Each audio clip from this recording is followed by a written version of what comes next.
Hi there, and welcome to this blog where I'm going to be talking about double entry, the real basic language of accountancy.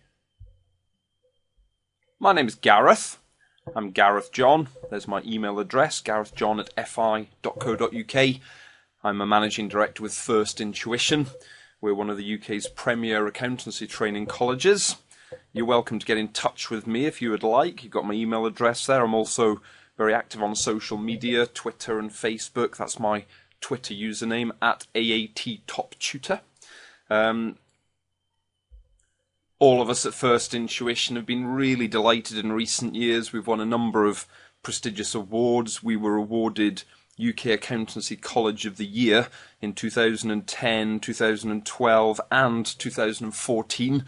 The only college, I think, ever to win it 3 times in 5 years. I was awarded Accountancy Lecturer of the Year in 2011, which I was really proud to receive. And we're also nominated for Study Resource of the Year in 2013.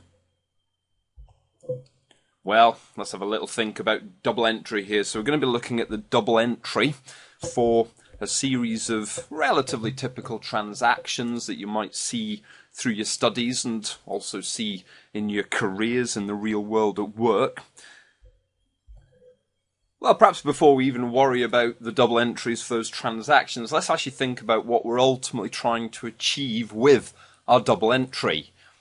Double entry is indeed the language of accountancy, and what is accountancy really focusing on? Well, it's about producing a set of accounts or a set of financial statements for a business. So at the year end, we would normally report to Companies House. We would send them a set of accounts showing some key financial information about the business. And in fact, although financial statements can be very long, there are really 2 key documents within the financial statements that most people would tend to be interested in. We've got the P&L account, or the profit and loss account, and we've got the balance sheet.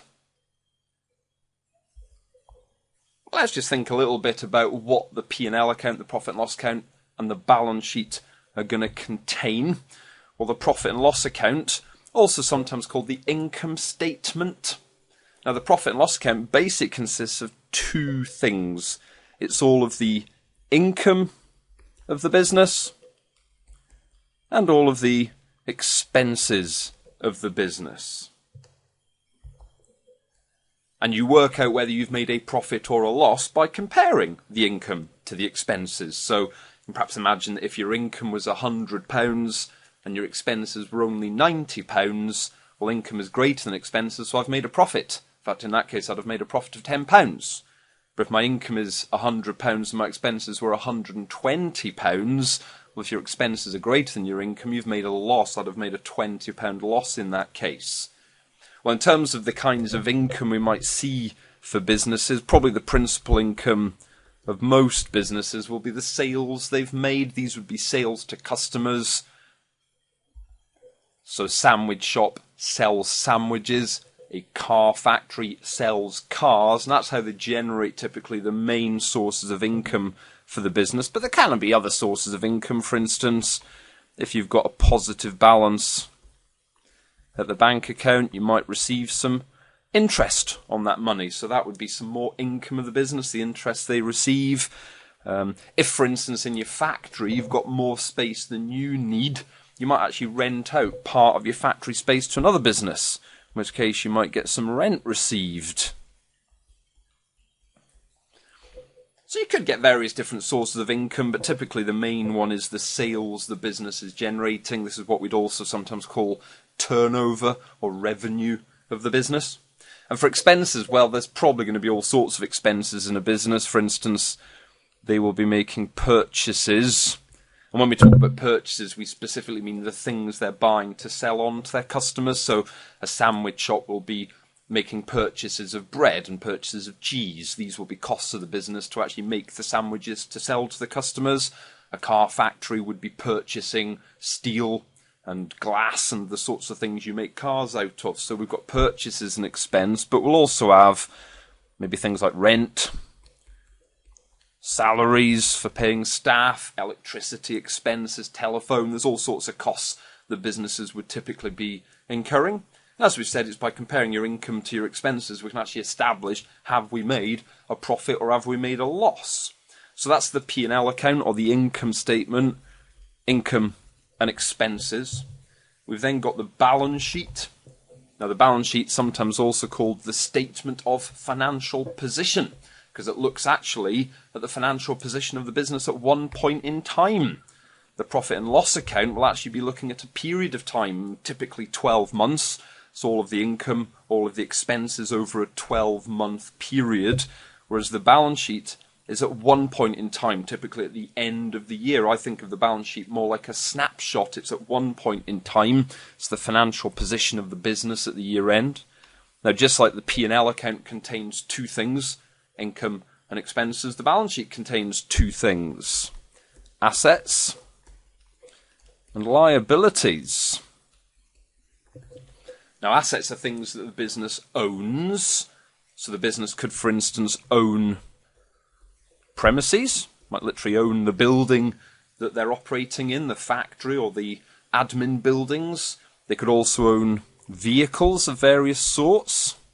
They might have bought some cars for their salespeople. They might have bought some lorries to deliver goods to their customers. You could also have computers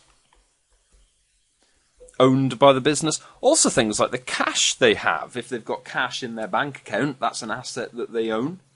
So assets are things the business owns. Liabilities are things the business owes to other people. So for instance, if you have a bank loan, if you've borrowed money from the bank, you will owe that money back to the bank. We may also have VAT that we owe to HMRC, to Her Majesty's Revenues and Customs. In a lot of cases, businesses will be collecting VAT on behalf of the taxman, so we will owe that money over to HMRC. That will be another liability of the business. We also get a very specific type of liability. If you think back to those purchases that we were talking about earlier, so for instance the sandwich shop, they will make purchases of bread and of cheese. Now, it may be that when they buy those purchases from their suppliers, maybe the supplier gives them credit. Maybe the supplier doesn't insist on payment immediately. And if the supplier offers us credit, we therefore owe that money to the supplier. This is what's sometimes called a trade payable.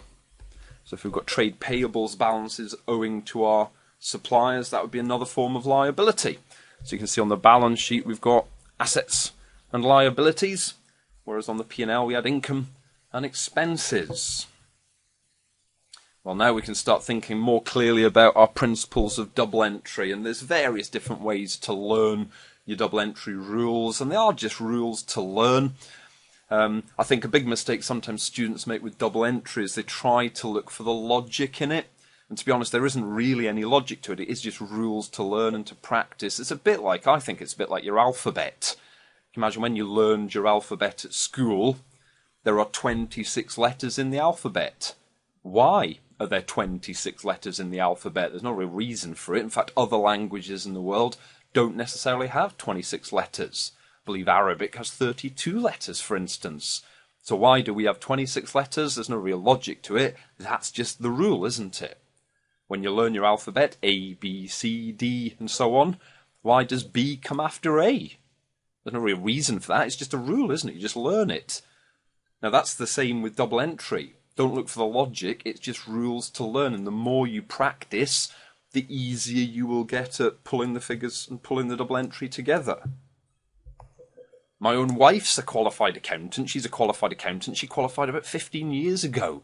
And even now and again, she has to come to me asking me about her double entry, because sometimes she forgets exactly where to put stuff. So, don't worry if you find double entry a little bit hard to pick up at first. Just learn the rules and practice applying them. Now, there are different ways to learn it. The approach I've always used, which I quite like, is dead click.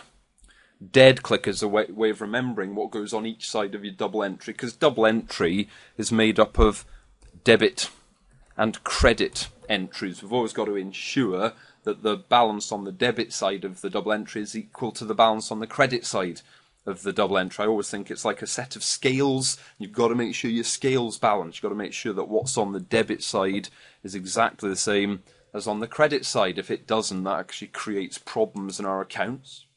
Well, what about the dead? What can a debit represent? Well, debits can increase an expense, an asset, or drawings. So a debit can increase an expense, an asset, or drawings. So for instance, if we suffer a telephone expense, so if we get a bill from our telephone company, we will be debiting the telephone expense to show that cost that the business has incurred.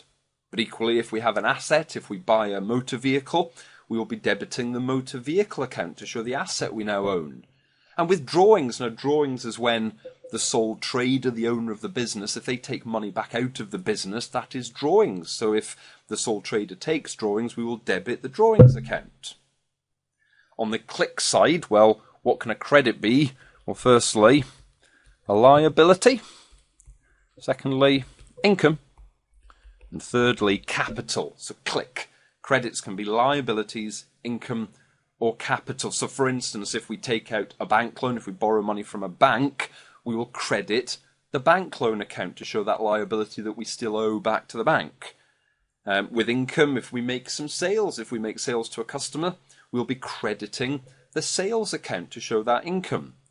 And with capital, now capital is when the sole trader is investing in their business. You can imagine to start a new business, it may be that the sole trader needs to put a bit of seed money into the company. Now, if they're putting money into the business, that is capital. It's a capital injection. So we would credit the capital account to show that amount that the owner has invested. Now, bear in mind that your dead click principles are how we increase each type of transaction in our account. So to increase an asset, we debit it. To increase a liability, we credit it.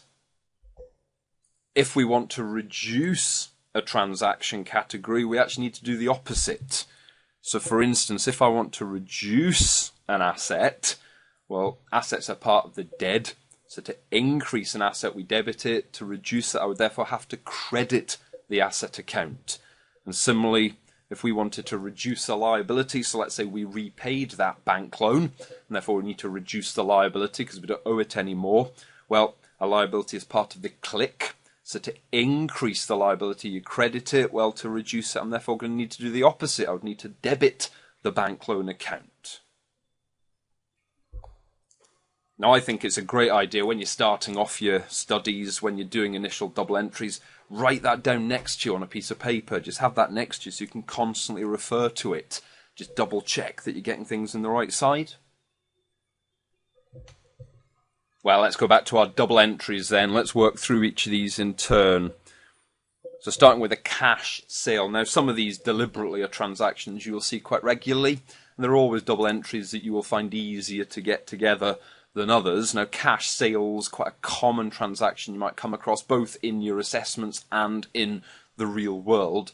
Now, when I'm looking at double entry, I like to follow a kind of two-step process. Before I even worry about the double entry, I think about the so-called dual effect, because any transaction should affect at least two things in our accounts. So the dual effect, well, for a cash sale, the dual effect is going to be, firstly, we will have received some cash from that customer. We'll have received £500. They've literally paid us that money. A cash sale implies they've paid us straight away. So that money will go in our bank account. That's an asset of the business. And we generate some income. We've made a sale. We've got some sales income. We have actually sold some stuff to a customer. So the dual effect is an increase in the cash that the company's got and an increase in the sales they've made. Now, how does that fit into our double entry principle? Well, cash is an asset of the business. Where does asset fit in our dead click? Well, that's in the dead. Sales, well, that's income of the business. Where does that fit in our dead click? Well, that's part of the click, isn't it? So I'm thinking that my double entry for the cash sale of £500, well, we need to show the asset of the cash we've got. Now, asset's part of the dead, so I'm going to debit cash by £500, and we then need to show the income. That's part of the click side, so we're going to credit sales by £500. Now, one thing you may have seen already is that when we show double entry Normally we slightly offset the numbers depending on whether they're a debit, in which case we slightly put it to the left, or whether it's a credit, in which case we slightly put it to the right. Just makes it very clear what's going on each side of the double entry. And remember, that needs to balance. So in fact, I can clearly see I've got 500 on the debit side, 500 on the credit side. That is a balancing double entry to show the increase in the asset of cash and the increase in the income of the sales that we've generated. So that's our first double entry for our cash sale. Well, our next transaction is now a credit sale of £1,000. Now, what's the dual effect of a credit sale? Well, actually, we've still made a sale. That's still some income for the business. That's actually, in some respects, not too different from the first transaction. We've just made another £1,000 of sales. That's extra income. Doesn't really matter whether we've been paid immediately. But the difference here is we haven't been paid immediately. It's a credit sale, so the customer has not given us the cash, so that's not part of the dual effect. They still owe us the money. We've made them a sale, they haven't paid yet, they owe us that money. That's actually another form of asset of the business. This is an asset known as a trade receivable, or sometimes called a debtor. We've got a trade receivables balance here because that customer owes us that money. Now again, sales income, we've made some more income here. The trade receivable is an asset. We own that debt until it's paid to us by the customer. Well, how's that going to work with our double entry? Well, in fact, the credit side is actually the same as the first transaction, because either way, they're generating sales. Sales is income, that's part of the click. So I'm going to have a credit to the sales account for, well, this time £1,000, which you can perhaps imagine if you combine with the first transaction, we'd already credited sales by 500 for the cash sale. We're now crediting sales another £1,000 for the credit sale. So in fact, in total, we've made £1,500 worth of sales. From the income perspective, it doesn't actually matter that some was paid for and some wasn't. That has an impact on where the debit's going. The first transaction had a debit to cash because it was the asset we'd received. We can't debit cash this time because the customer hasn't paid. But we do have another asset, this trade receivable, that we're going to debit. Debit £1,000 to the trade receivable for the amount of money that the customer still owes us. That is an asset of the business until such time as they pay us.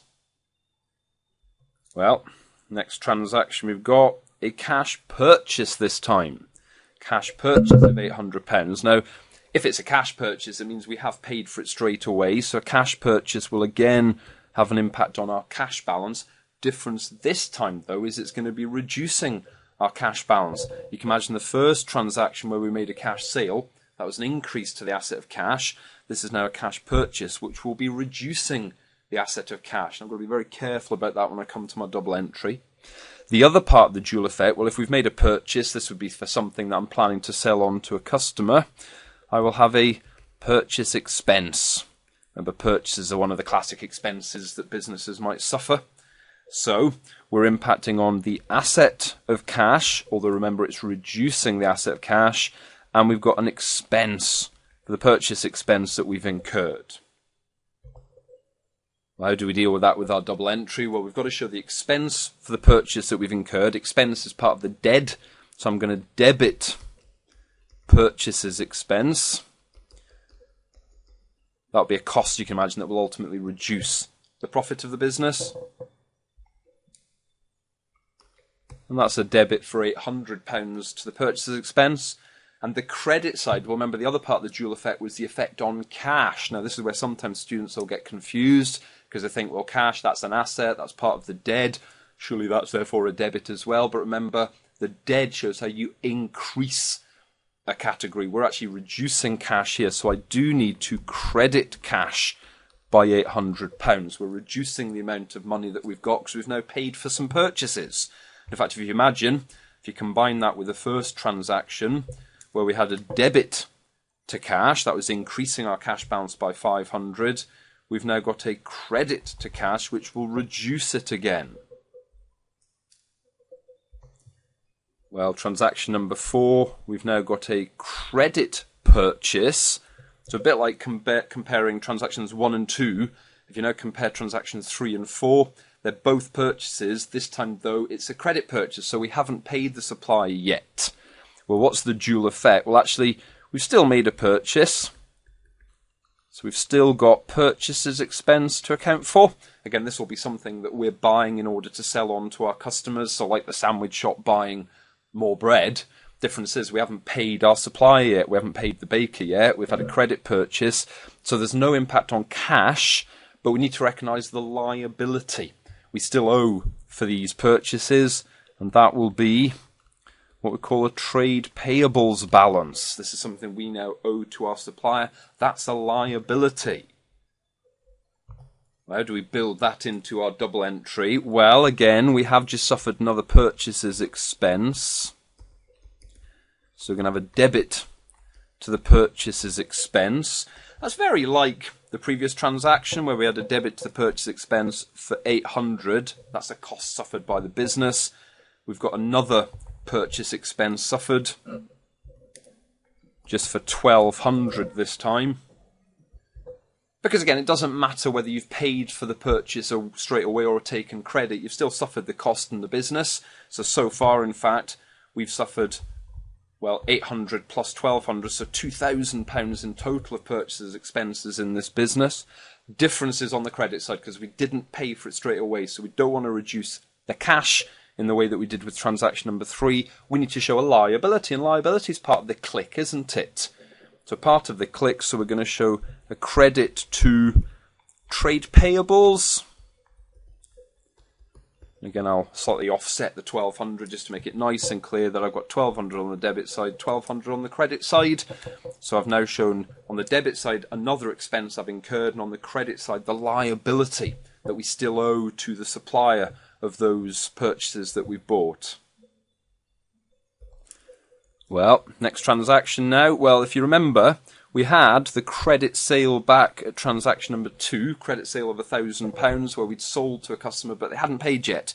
Well, now they're paying some of that balance off, so we're receiving £600 from one of these credit customers. Now, if we're now receiving the money, one half of the dual effect will be cash. They've now paid us. That's money that we will have received. And actually, don't make the mistake of thinking this is more income. We'd have had the income when they originally made the sale. Just because they've now paid for it, it doesn't mean it's another lot of income. The impact will be, well, they've paid off part of what they owed us. And that was the trade receivables balance. So actually, we're going to need to reduce the trade receivables balance. And one thing to watch for here is if the dual effect is going to hit the cash balance and the trade receivables balance, they're both assets. Cash is an asset owned by the business, and trade receivables is an asset owned by the business. Now, assets are part of the dead, but remember, that's telling you how you increase the category. Well, we're increasing cash, but we're reducing the trade receivables. They paid off part of what they owe us, haven't they? So I think the double entry for this one, well, which of the two assets were we increasing? Well, we're increasing cash. That credit customer has now paid us some of what they owe.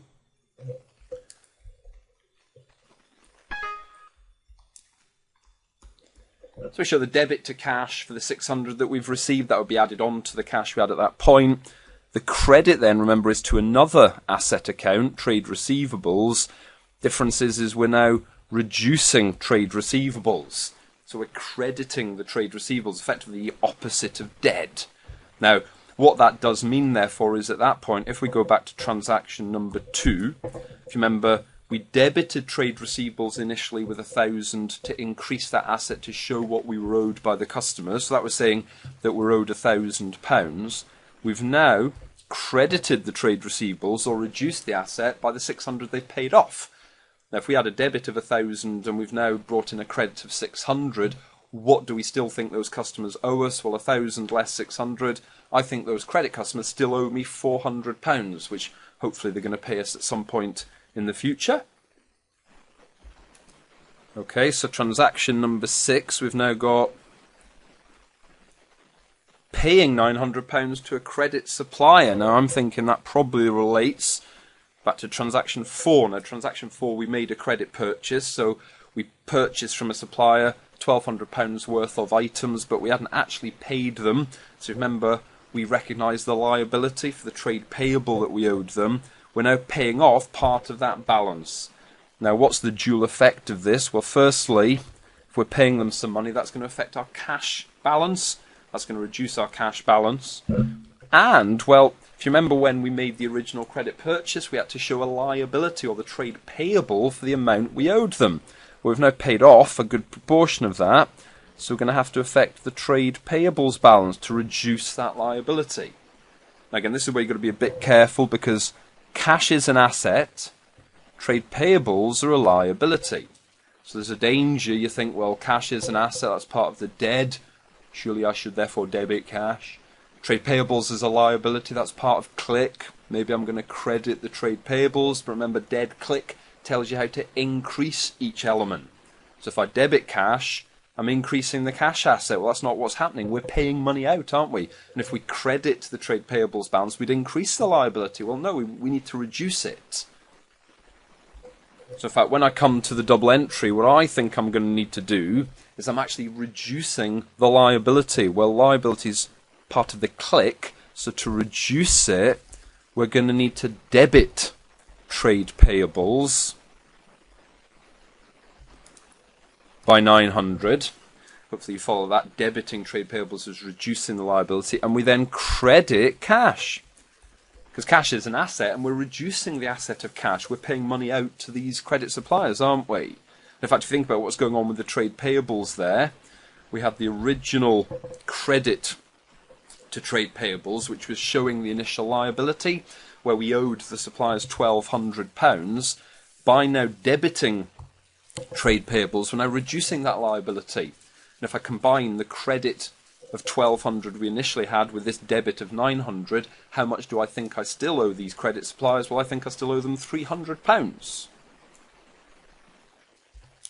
Well, transaction number 7 then. So we're now buying a motor vehicle. Buying a motor vehicle for £2,000. So let's start by thinking about the dual effect, what the two things that's going to impact on. Well, if I bought a motor vehicle, well, I now have a motor vehicle.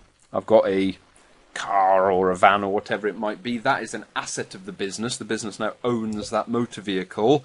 And if they've paid £2,000 for it, I'm thinking the other side of the dual effect is to hit my cash balance. I'll have reduced my cash balance. Now, a bit like we saw previously, motor vehicle is an asset and cash is an asset. So both sides of the dual effect are affecting an asset. What you've got to be very careful about is which is increasing and which is decreasing.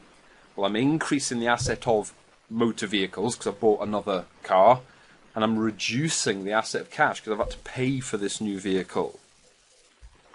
So I think my double entry is to debit motor vehicle. So that's the asset I'm showing for the car that I've bought, and I'll debit that by £2,000. And I'm going to credit cash. That's reducing the cash asset because I've had to pay £2,000 out for this motor vehicle. So in fact, both sides of the double entry there are hitting an asset account, but the debit side is increasing the asset of the motor vehicle. That's the dead. The credit side is therefore reducing the asset of cash because I've had to pay money out in this case. And again, just making it nice and clear that I've got the same figure in the debit and the credit column. And then our final transaction number 8. Ooh, a loan. Taking out a loan of £5,000 from a bank. So maybe the business was a bit short of money, maybe after buying that motor vehicle, so decided to need to take a loan out. Well, what's the dual effect of that? Well, if you take a loan out, the bank is going to give you £5,000, so that's going to increase your cash balance, kind of the whole point. But we've now got a liability. We've now got this bank loan outstanding. At some point, we're going to have to repay that, so we do have a liability here. So I've got an asset of cash being increased and a liability of the loan that I need to recognise. So I think the double entry I'm going to need to post here, well, we've received some cash, so I need to increase the asset of cash with a debit for the 5,000. Again, I'll slightly indent that to the left-hand column, and we're going to credit loan or just bank loan. That's the liability that I'm showing to show how much I owe back to the bank, and at some point presumably I have to repay that loan to the bank to eliminate the liability. So my final double entry there, debit cash to show the asset we now own for the money the bank's given us, and credit the bank loan account to show the liability of what I owe back to the bank, again showing a nice balancing double entry. Now I'm hoping you found that useful, just thinking through the logical process of building up your double entries using your dead click principles. But remember, dead click is all about increasing transaction categories. If you need to reduce them, you need to do the opposite. So for instance, in that last transaction where we paid cash out, we therefore had to credit the cash asset to reduce the cash asset by £2,000. But it is just practice. So just make sure you're practicing regularly. If you leave it for a few weeks without doing any of this, when you tend to forget what you're doing. So hopefully you found that useful. Thank you very much for paying attention, and I'll maybe see you at my next one. Bye.